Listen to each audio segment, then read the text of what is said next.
Hello, everybody. Welcome to my weekly meltdowns coverage of the riveting, character-focused, Dan Giesling level gameplay, insane production value and twists, best host we've ever had for Big Brother. Oh my gosh, I just can't say enough good things about Big Brother Canada 5 on Paramount Plus that I'm watching right now. I'm sorry. Wait, we're here to talk about Celebrity Big Brother 3.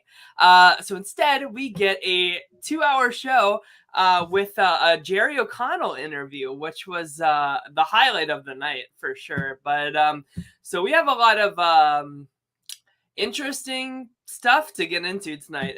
So to break it all down, like this really crazy game setup that we have here with me is the lovely and most handsome guy in the room, Andrew Gibson. How are you, Andrew? I thought you were looking in a mirror, Tyler.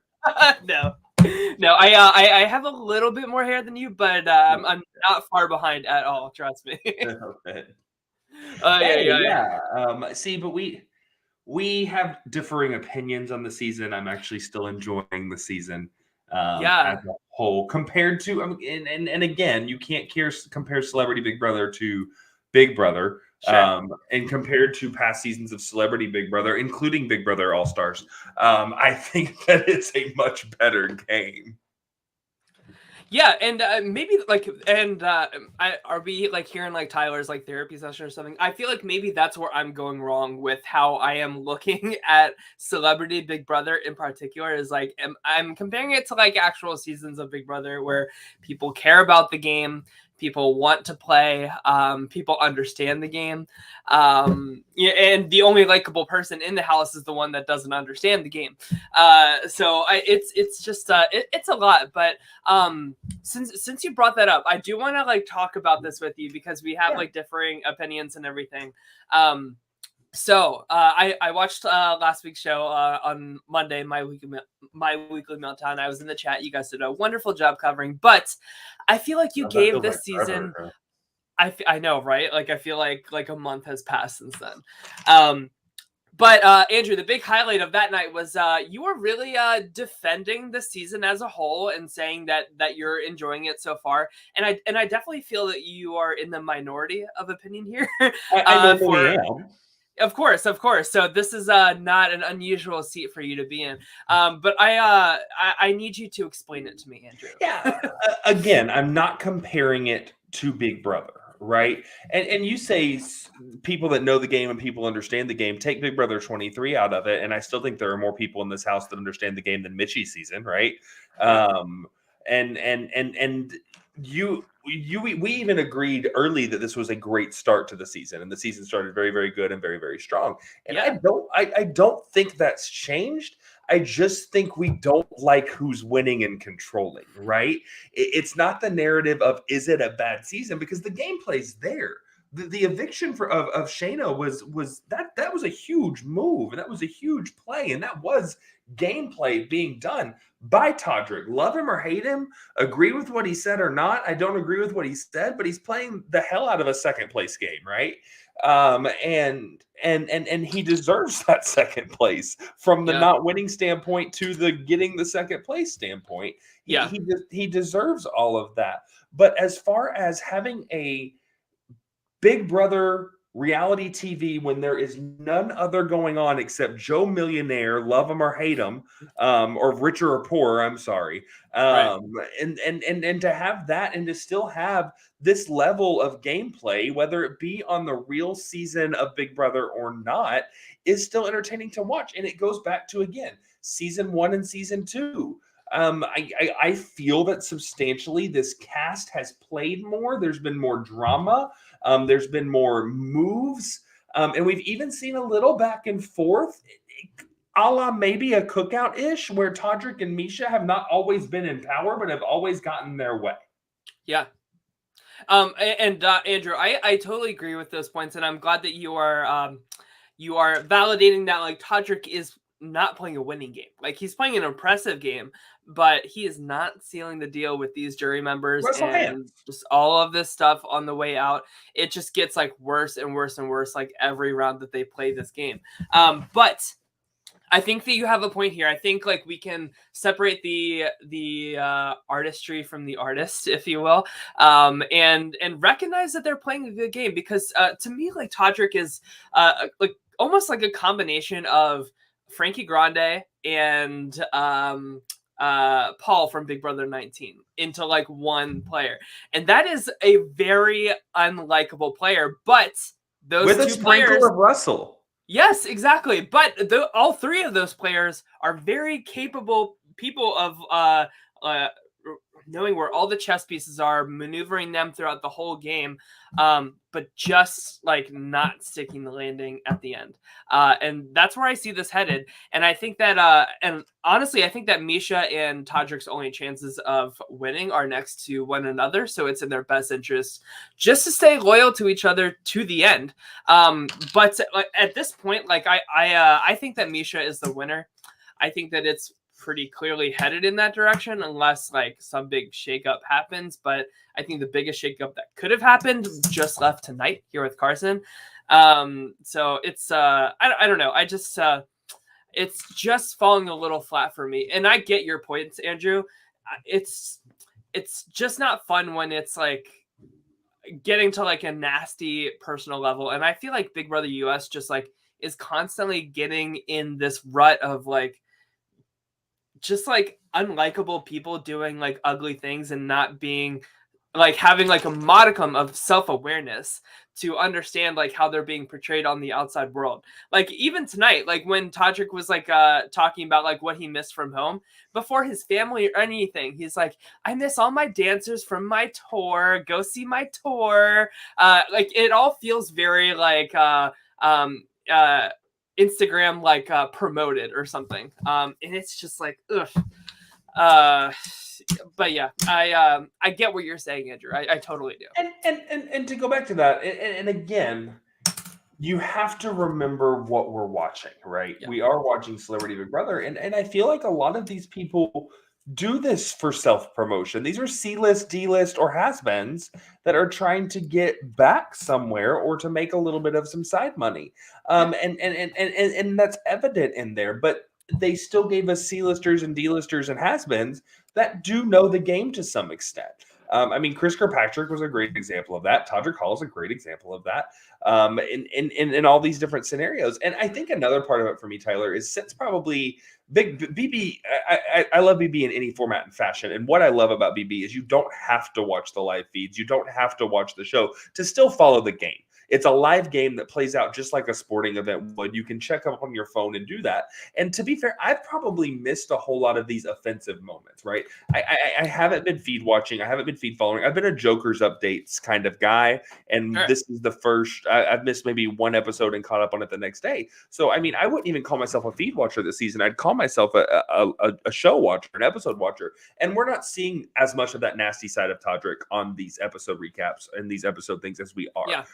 And so that might be playing into my opinion a little bit. If you're just a TV watcher, this is a great season. Yeah, I'd be curious to know, and like maybe if there's people in the chat that are only TV watchers, I would love to know your specific perspective on the season. And that also reminds me, I want to say hi to our lovely people in chat here. So we have Linda, Joseph Boza, Jim Edwards, Romero. Hello everybody, welcome. Yeah, I see that as well, Andrew. And to anybody that's like curious about watching the feeds this season, I say it's like not even worth it because the feeds are down like 3/4 of the day anyway. Just to like protect these celebrities' images and stuff. Typical Big Brother celebrity again. Yeah, exactly. So I just like maybe I just need to kind of dampen my expectations. But I have to say, and yes, Tyler talks about BB Can, but I'm not talking about BB Can 9 this time. I'm just talking about the franchise as a whole because they just added every season except for the one that they ended early due to COVID are now on Paramount Plus. And as somebody who's like had to watch like ripped versions on like Daily Motion, like 480p, like just like terrible resolution. It's been such a joy to like watch it how like the actual people like consumed these seasons like when they aired. But Andrew, it is such a difference in just So this brings up two questions for me though. Yeah. Two questions. One, are they going to pull it down when I'm halfway through a season like they did with BBR or with Survivor Australia? I know. Well, that's like binge it responsibly is what I'll say, because I have trust issues with Paramount Plus after the shit they pulled with Australian Survivors, so I understand. And two, this brings up a great point. If BB Can said we're going to do Celebrity BB Can, do you think that would be a better game or a same scenario? I think so for two reasons. First of all, like casting for BB Can, especially compared to US, and I guess this is a good plug for anybody who's considering watching BB Can for the first time now that it's readily available on Paramount Plus.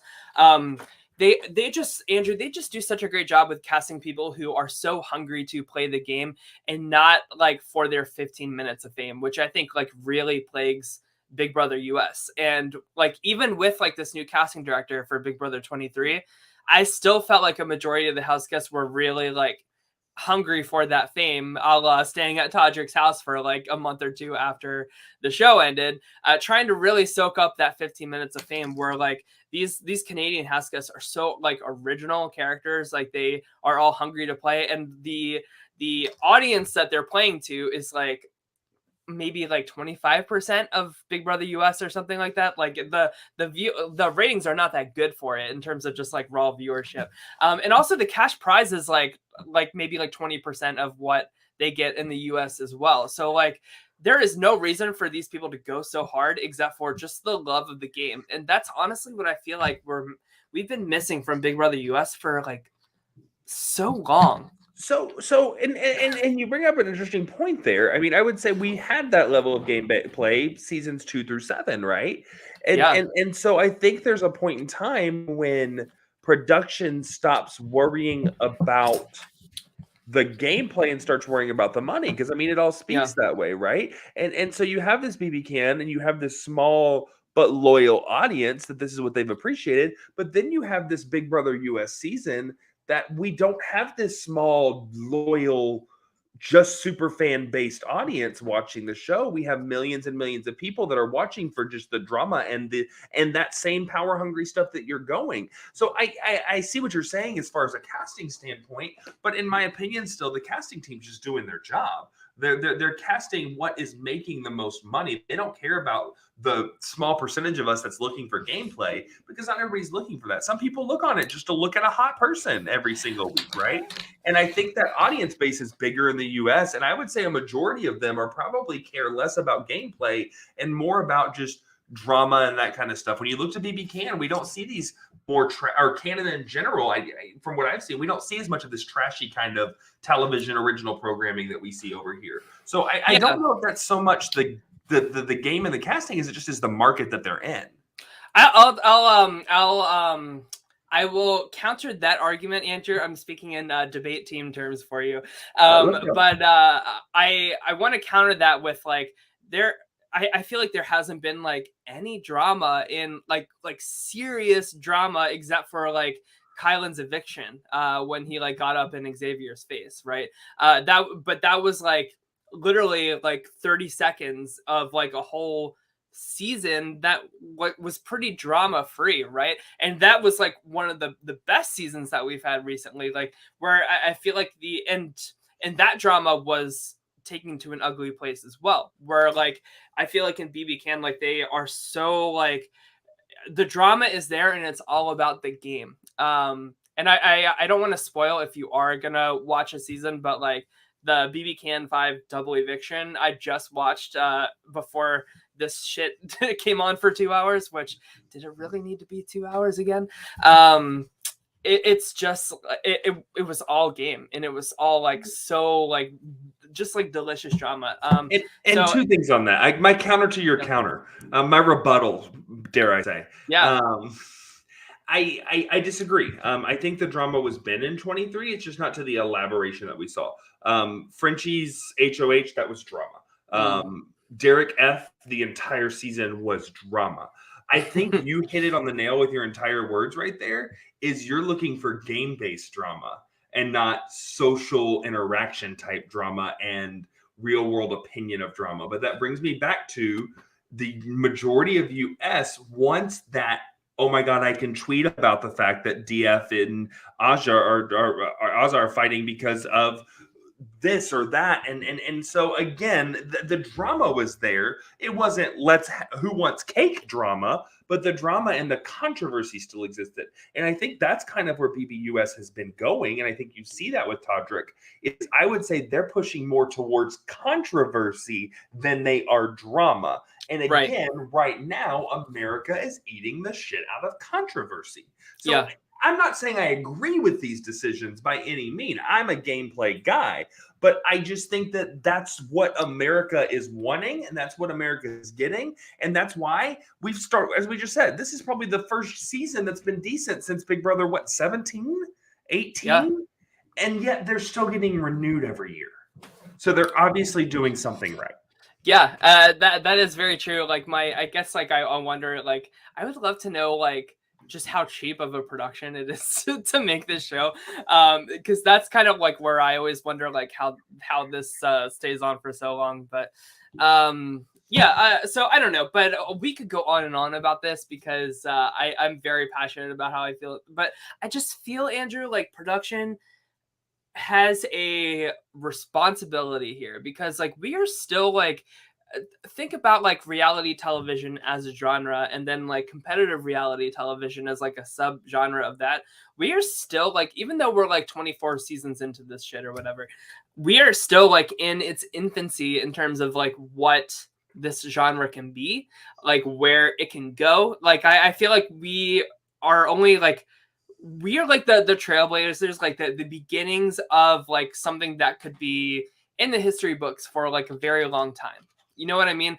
And I feel like we have a responsibility here to honor that and to take it seriously. And that's what I want Big Brother US production to do, is take it more seriously. Like take the tone of it and like inject like a little more heaviness into it. And that doesn't need to be in the form of controversy. It can just be in the form of like, this is like a, like, stop marketing it as a like hot bodies locked in a house all summer by the pool. What's gonna happen? Turn on the live feeds and see them in their bikinis and swimsuits. You know what I mean? Like that's how CBS like markets this, when it is really like a social game of chess and strategy. And you say all of this, but as a 16-year-old boy, that's what got me to watch Big Brother and start and fall in love with this. I know, right? That's very fair. That's very fair.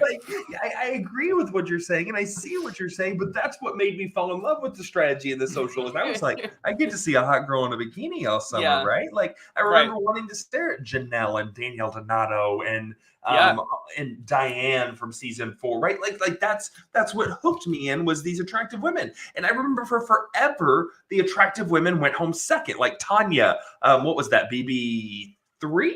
That was 3, wasn't it? Yes, yeah. She went home. God, that was a long time ago. She was kind of my like hot heartthrob. And then Shannon in 2, as evil as she was, that was who I was watching. And so you say all of that, but that's why I started watching this show. And again, I want to go back to, I think they're setting up for this Celebrity Big Brother was just, can we still one viewer from NBC during the Olympics? It was going to be low ratings regardless. This was how can we create that buzz to get people to watch. At the end of the day, we love the show for the game. The CBS loves the show for the money that it brings in. Yeah. And that's like, I do need to tell myself that, Andrew, like at the end of the day, it is a television show. These people are in it to make money from viewership and ad sponsorship and all of that stuff. I get it. I just wish the people in charge of making that show had as much passion as like say you or I do about like the result of the product. You know what I think would be interesting? I think it would be interesting, not a BBOTT, not a Survivor, but if they were to do a season like you were wanting, okay, and significantly strategically place it only on Paramount Plus. We're not appealing to the masses anymore. We're appealing to that live feed fan base, and we are doing a Big Brother off-season season that's not BBOTT. It's regular Big Brother, but we're going to show it strictly on Paramount Plus, and these are the people that we're going to go to. I've always said that if Big Brother and CBS in general would do something like that, and almost do one season of Survivor a year, have it in the fall, one season of Big Brother, you're having in the spring, or have it in the summer, and in the spring do a challenge type show with Big Brother and Survivor contestants, amazing race contestants, and pull from that challenge pool. That's where that gameplay you're wanting. But again, I think that would be more successful on a Paramount Plus type setting where you're not trying to compete for advertising dollars, you're just trying to compete for subscription dollars. Andrew, have you heard the news this week about like literally exactly what you just described? No. Well, okay. Wait, what? I've said this for years, so okay. So the people at Paramount Plus clearly need to hire Andrew because I have said this for years. Yeah, so they're still calling it the challenge. I think they're calling it War of the Worlds, but the worlds are going to be like the CBS reality universe. So it's going to have people from I think the challenge, I think Jersey Shore, Big Brother, Survivor, The Amazing Race, and it's going to be on Paramount Plus. So your dream may come true. I have to text this to my family. Like I am freaking out right now. Yeah, I'll send you the tweet for it. I found a link to an article, but like this is something that I have said for years. Yeah, but I feel like that wouldn't satisfy my appetite here, right? I just and I say this all the time, but I really feel like Big Brother US needs to like clean house with production, and clean house like literally as well. Like I think the tone of Big Brother is getting lost in like how dated this house is. They just need to like pump like a lot more like production value into like the camera work, the cinematics for like introducing these house guests, and the nomination ceremonies. Like give us like really dramatic like spotlighting. Like have everybody sit at the table, dim the lights super super big except for like a big uncomfortable spotlight on the HOH, and have this like really dramatic music and like take it seriously. I feel like even like how they decorate the house, it just looks like a sticker decor on top of like cardboard rather than like a sexy like gut job of the entire house from start to finish. I don't know, but I digress. I'm reading this article here. Yeah, that's fine. So while you're reading this article, so like intrigued and excited, but then again, are we now going to get like B-list Big Brother contestants and B-list Survivor contestants? Well, that's the thing, Andrew. Is like I'm expecting like the Josh Martinez and Casey and Fessy of it all to be the ones that go on this. So my hopes are not too high, but the key to happiness, Andrew, is low expectations. We're also getting All-Star Shore. Yeah. Mm-hmm. Which is a 14 of reality TV's most iconic stars will come together for an epic vacation. So it's basically the same thing that they're trying to do with Big Brother and Survivor, but they're doing it with like Jersey Shore, Geordie Shore, Bachelor in Paradise, Love is Blind, and moving all these people into a house. And then the challenge CBS. Yeah. So I'm excited about that. I think they also announced the Real World homecoming for New Orleans. Yeah. So we'll see. And then another War of the Worlds. Romero says BB without the cringe factor is what Tyler is asking for. Yes, exactly. Well, when you were saying that, and I'm gonna I don't even know if you followed this one. It only had one season, but it reminds me, did you ever watch the show Unanimous? No. Okay, so it was the same type of it was a reality voting competition. Mm-hmm. And someone went home every week, and I don't remember, this is old, but that happened. They sat around a table and there was a cash prize. And the only way you could leave with this cash prize was if it was a unanimous vote for that one person to take that cash prize. And if not, somebody went eliminated and we went to the next round. And I don't remember how the elimination happened, but it happened in that sit down at the table and discuss who should be the unanimous vote. Are we going to come to a unanimous vote? It was almost kind of like a jury versus a hung jury setting, if that makes sense. Yeah, that does make sense. But like you see like the difference in tone. I'm not talking about like being like over dramatic. Like I'm not talking about like being ridiculous or like not like how it truly is. You know what I mean? I'm talking about like just dim the lights, put like a really uncomfortable spotlight on the HOH, like have some serious like dramatic The music keys. playing. Yes, exactly. But that is, Andrew, that is like exactly what I mean, is stuff like that. Like how like people would like sweat waiting for that key to to pop out and say their name. And we got to see them we got to see them like exhale like a sigh of relief when they saw their key and their name being said. Like I just feel like we're missing that stuff. Like the memory wall feels like an app board or something, like an app store. It's just like I just so don't now that know. you're talking, and as we've said this, and we're talking about older reality shows, and we're talking about things, and then we talked about how I should be on production, and I just got this idea.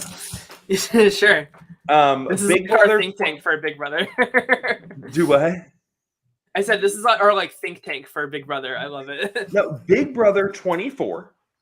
Okay. One returnee.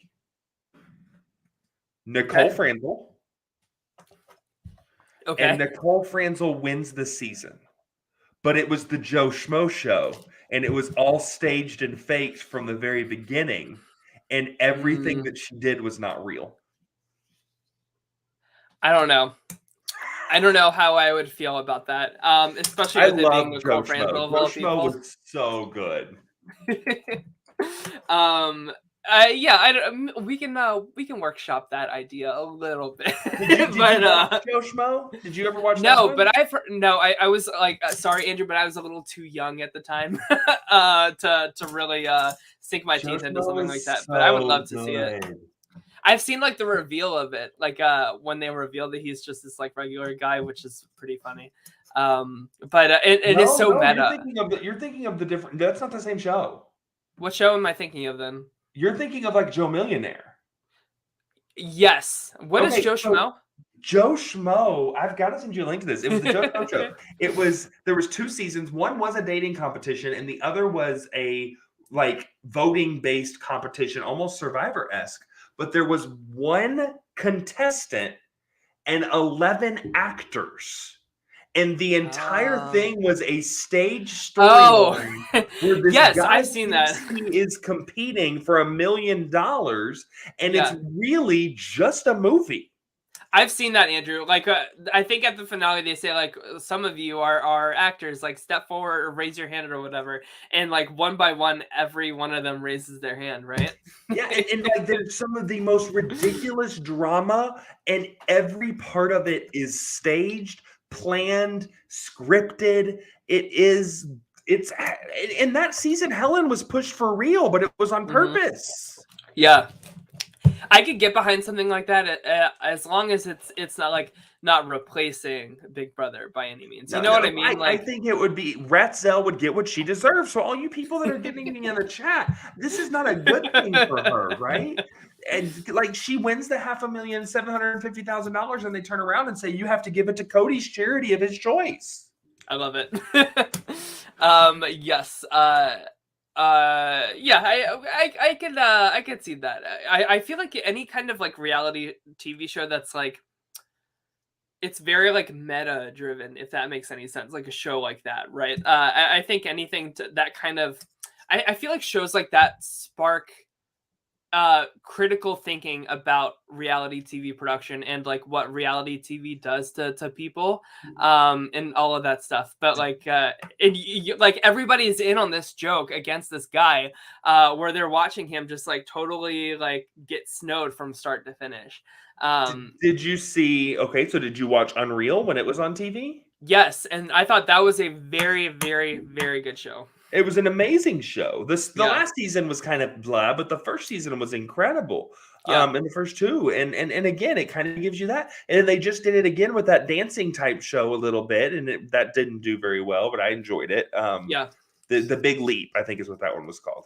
Yeah. But yeah, I mean, you're right. And that's the beauty of what you were talking about 30 minutes ago. This reality television driven has created scripted shows. It's created live games, online games. It is a fan base similar to, I mean, I would say I wouldn't go as big as like the NFL, but I mean WWE, those smaller kind of UFC. I mean, we have the same type things, and then we got Fessy in a boxing ring. I mean, it's just great.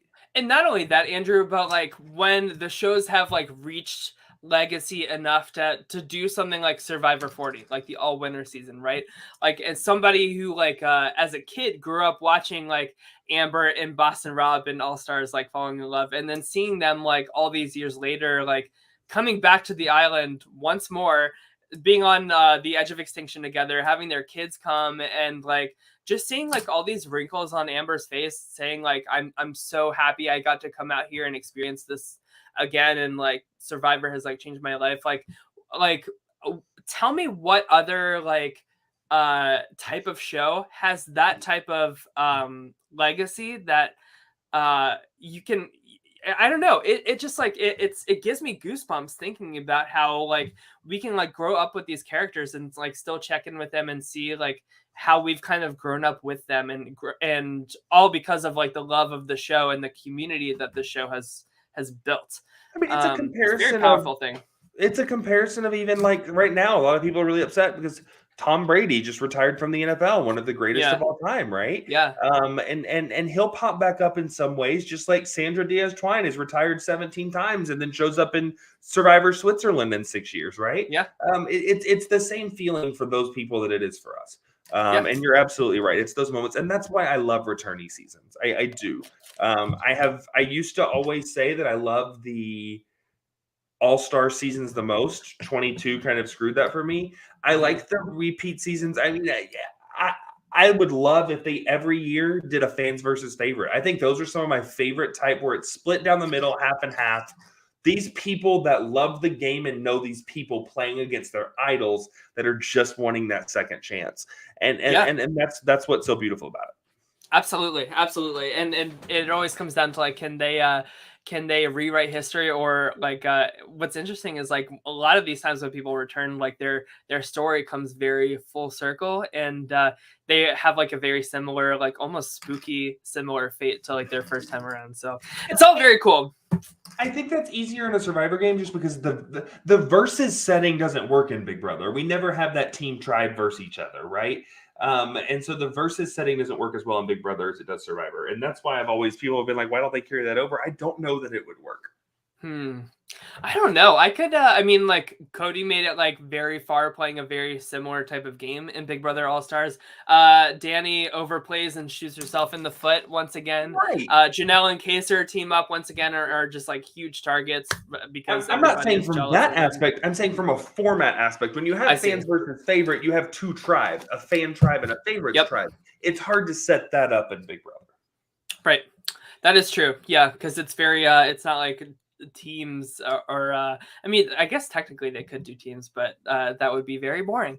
In Big Brother, it would be very easy for the minute the fans get majority to just continue, or vice versa. When in Survivor, when the fans lost, they voted out a fan, and when the faves lost, they voted out a fave. It's hard for that setup in Big Brother without some god awful twist that we're going to complain about. Exactly. But if only they would think about these twists before executing them, because more often than not, like these twists just kind of encourage the majority to stick together and just break the twist to take out people they were already targeting. Anyway, which brings us full circle back to Celebrity Big Brother. Because this season has been one of the better twists with the Mon One hat that they've had in this season. That gave the majority the minority with that replacement, and it gave that there. So that gives me a little hope that let's get to a regular season here in 24. Let's do these kind of twists, and let's get back to some BB. I'd also be cool if they did a BB 10. No twist. Let's go. Yeah, back to basics. I mean, there was a reason that Big Brother 10 is like highly regarded as like the best US season of all time. I would say like 75% of that is the cast, but I think 25% of that is production, like not really getting involved, like just letting it simply play out. Like there were like some advantages that kind of like steered the ship, but nothing like game breaking, like crazy, you know what I mean? And that's where I feel like it always goes, is like crazy. But okay, so Andrew, I love talking about these things with you. Thank you for this very thoughtful and engaging dialogue about the This meta turned of into just reality a television. breakdown of reality TV and not necessarily into a Big Brother Right. show. Big Well, Brother episode. and that's because like even though we had 2 hours tonight and we had a whole Jerry O'Connell interview, which was all bullshit because basically Jerry was just like, yeah, everybody's playing such a great game. It's basically like an all-star season because all these celebrities, they're so used to like cameras and exposure and all this stuff. Like I like Cynthia's playing such a good game. Todrick's playing such a good game. Like he was just going on and on and on. And I was like, wait a minute, didn't you do an interview like just recently? So I did some little research, and he did, and he said that they really should regret taking out Shayna the way that they did, and he's voting for her for America's favorite player. So it was interesting that like we got all of this like buzz in the episode. Interview with Jerry O'Connell coming up, and then won't he win just America's favorite player. You don't think so? Carson will win it. I think it'll definitely be between the two of them, and I think it'll be a close race. And I love how Julie Chen tonight, like when she was talking to Carson in her exit interview, she was like, "Oh, Carson, you're definitely America's funniest house guest." Like the stutter there was so And funny. the only reason I'm going to say Carson over Shayna is Carson had the fan base above her before he entered the house. And then he had what he did in the house. If it was a normal season with normal players and these people we didn't know, I'm voting for Shayna, and I think most of America is. But I think that Carson has been that entertainment value that we normally see in an AFP. And on top of that, he had probably a bigger fan base coming in, and I don't think he did anything to lose that fan base. And that's why I'm going to say that Carson wins. No, I could definitely see that. Andrew. I feel like with the more casual fan base, which I understand is like 95% of the viewers that are watching the show, Carson is funny in the diary rooms. He wasn't like drama in a negative way. Like, did he play an idiotic game? Yes. And did he reap the fruits of that labor tonight? Absolutely. But I think the casual fandom is still like, oh, he was so fun to watch, like that type of thing. So I can see that. For sure. And honestly, guys, there's not really much else to talk about here. I will bring up the draft here. So Beth lost her second person tonight. So we are down to the wire. Oh, sorry, Matt lost his second person tonight. Excuse me. So Beth has Lamar. Matt has Misha. I have Cynthia, and Andrew, you still have two. You have Todrick and Todd. So how are you feeling? Not good. Yeah. I'm with you. I'm also not feeling good. So okay, let me rephrase that.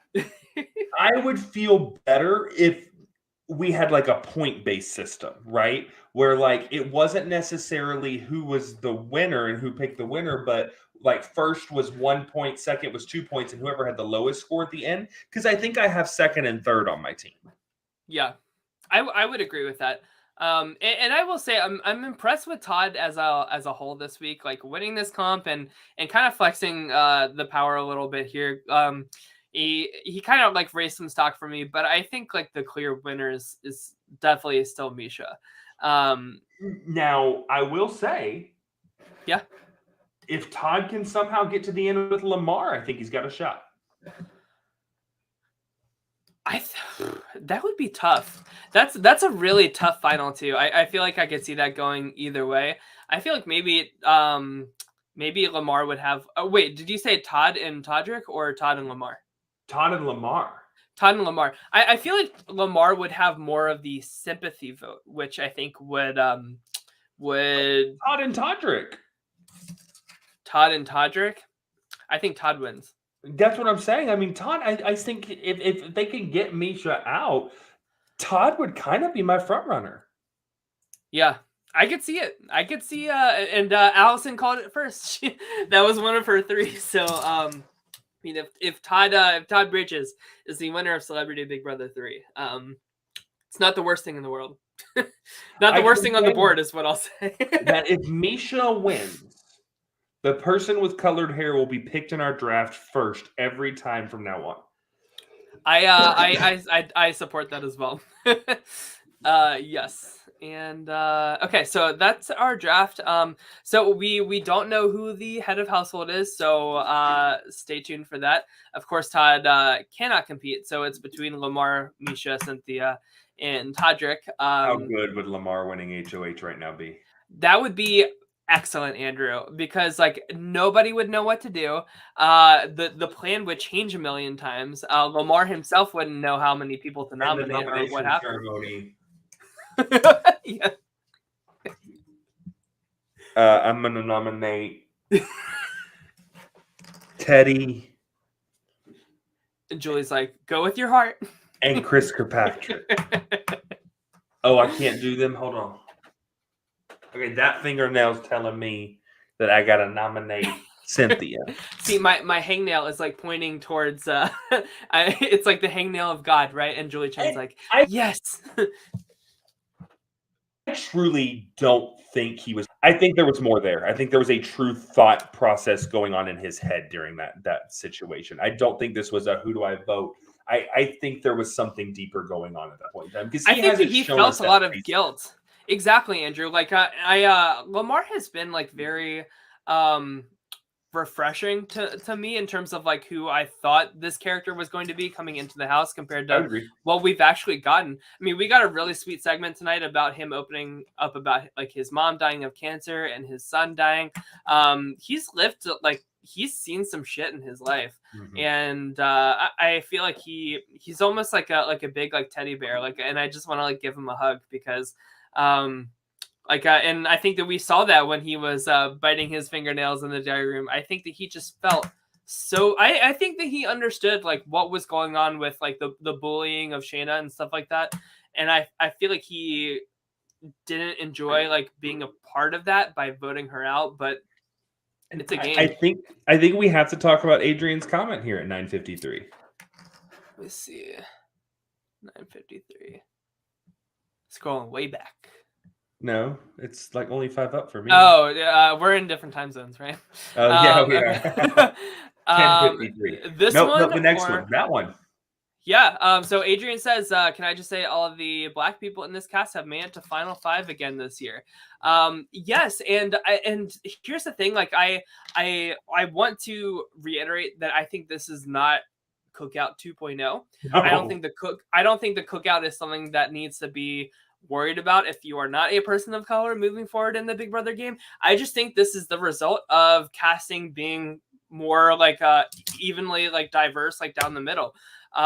When there are simply more people of color in the house, like the odds of a stat like that happening are greatly increased, and I'm happy to see that it's continued, and it's really been a non-issue with these celebrities. You know, like I know like Todrick. What's that? It shouldn't. I mean, they'll get canceled quicker than a regular Big Brother contestant. There's more on the line for it. Right, exactly. But like, I love how like, so Todrick, like I think he said to Chris Kirkpatrick, like, I'm the only person of color in this house, like fighting for my life in this game. And I think he said the same thing to Lamar or something. And Lamar was like, that's not true. Like, stop it. And he like very quickly had to backpedal. And I also like took note of how in the goodbye message today for Carson, Todrick was like, we both have been such great representation for the LGBTQ community, and as somebody who falls in that umbrella as well, I don't want Todrick to speak for us at all. So I feel like his like pandering for that kind of thing is very visible. It's really not coming off in the same like genuine way that the Cookout did, and I think that he's trying to do like a Cookout 2.0 situation, and like these people are just like, they just don't see it that way. They just see it as like we are a lot more diverse of a cast than previous celebrity Big Brothers, and that's a great thing, and that's it. You know, back to the game, that type of thing. I don't know if I like misspoke. I don't want to like speak for. No, I don't think you did. I just thought it was a fun statistic, and it brought up good conversation because you're absolutely right. I mean, from a season where David and Jessica went out back to back to this, I do think we're seeing, whether it was intentional or not, we are seeing that shift. That skin color should not come into the point of a game. Yeah. Totally agree. And of course, like it will always be like a subconscious thing, but like we saw the pendulum swing from like really bad with like previous Big Brother seasons to like Big Brother 21 to Big Brother 23. Like the pendulum swung like really in every direction. And I feel like we are starting to land in this like soft, good, like healthier middle. And you even see it And in that's what I Survivor want. 41. You even see it in Survivor Yeah. 41. I mean, Yeah, exactly. They were the first to turn on each other and not trust each other. It's for what that's worth. So, and we kind of like talked about that during Big Brother 23. Like, is the cookout ever going to happen again? I think that we're seeing it play out kind of here. Of course, like the true test is BB Can 10 and then Big Brother 24, but we'll see. But yeah, I like that I didn't even notice that statistic until Adrian brought it up. 100%. Yeah, it would be cuter if Mariah was still here. Yeah. Yes. Exactly. Yeah. I think like that's one thing is like I'm glad Mariah really spoke about Asian representation on the show because that is definitely something that could be improved. Of course, like Derek X's popularity last year was like very very good for that, but I think we can still get some more of that too. Oh, Allison, BB Can was brought up in the first 10 seconds, so go back to your bed. Yeah, exactly. Go back to sleep. And yes, okay. So I know Adrian was like asking about the schedule and stuff like that. So BB Can 10 starts on March 10th. So we will probably be. So I wanted to do. I've always wanted to do for Big Brother BB Can 10. I truly, in my heart of hearts, feel like it could be the right time for an all-star season. And so, like a couple years ago, one of our patrons, Bill Methling, said that he wanted to do that, like draft like a fantasy all-star cast with me. So I reached out to him and we agreed on Wednesday to do it. However, I just realized that's when the finale is for Celebrity Big Brother. So probably can't do it then. But we are likely getting the cast either way for BB Can on Wednesday because that's a week before it starts. So I might have to table this like little like side and fantasy show thing. That could be a good recorded patron only video. That's not a bad idea. That is not a bad idea. I'm going to write that down. Really good recorded video. That's not one that has to necessarily be live because there's not anything on. And patrons, I don't know. That was just an idea I just had to throw into my head. Yeah, I'm writing that down in my Apple Notes to come back to because that's a good idea. But so regardless, like we'll be doing a draft for BB Can 10, whether it's all stars or newbies. Maybe that Thursday, the day after the Celebrity Big Brother finale. I don't know. We'll see, but we'll let you guys know. And then a week after that is the I think Survivor 42 premieres March 9th. So we'll have to do a draft for that cast at some point. We already have the cast, so we can do that at any point. But I think like Celebrity Big Brother is just like sucking up like all of our attention right now. So so yeah, we'll see. It absolutely is. The fact that all of this is happening so quick, I didn't even realize because it's. I mean, yeah. Yeah, we're coming down the pipeline for lots of coverage here between Survivor and BB Can. I don't like I don't know like how much you wanted to cover BB Can 10 with me, Andrew, but you're always welcome to. Because I think Allison and Beth are probably not going to do the 1080p daily motion videos. I just can't do it. What about a VPN? Here's my problem, right? Like I like to watch from a TV because I'm usually using this. I don't like to have to watch from my phone. I don't want to sit at my computer and watch an episode. I get it. Well, the invitation's always open. I know. And to any of our other patrons as well. I know Adrian in the chat, he's talking about coming on and stuff. We'll definitely have you on for BB Can and stuff. So I've tried before and I just can't ever get past like week 1. I just can't do it. I understand it. Like any Big Brother season takes a little time to let the dust settle and the ants kind of fall where they go. But yeah, any more thoughts about Celebrity Big Brother 3, Andrew? It's Misha's game to lose. I agree. Totally agree. But And I will say, I think she will be a pretty good winner for Celebrity Big Brother, considering like the the lack of intelligence in these seasons. I think she's a pretty good winner. But if she does lose, I think that her lives are done. Like, she's got to win out. Yeah, I agree. And she could. She very, very easily could. She's only not won in an HOH position once. Yeah. But she's got to win out. If she doesn't win out, she's done. Did you know that like Rachel Riley, I think, didn't lose a single HOH comp she competed in until like, I think like the last week she went out or something like that. Like some crazy stat. I think she has won like across her 2 seasons. I think she's won something like 75% of all HOHs that she's competed in, which is very cool. No one comes between her and her HOH robe. Yeah, and same for Misha here apparently. So we'll see if that continues. Hey, you know, you say that. I see some similarities in looks now that you called those two up. Yeah, all we're missing is the showmans, but I guess she has like Todrick to keep her warm at night in a non-sexual way. Brendan to Todrick. I'm sorry, Brendan. I'm sorry. I'm sorry, Todrick. Right. All right, I need to get that visual out of my head, so I'm gonna play the outro and have a good night, everybody. Take care. Bye.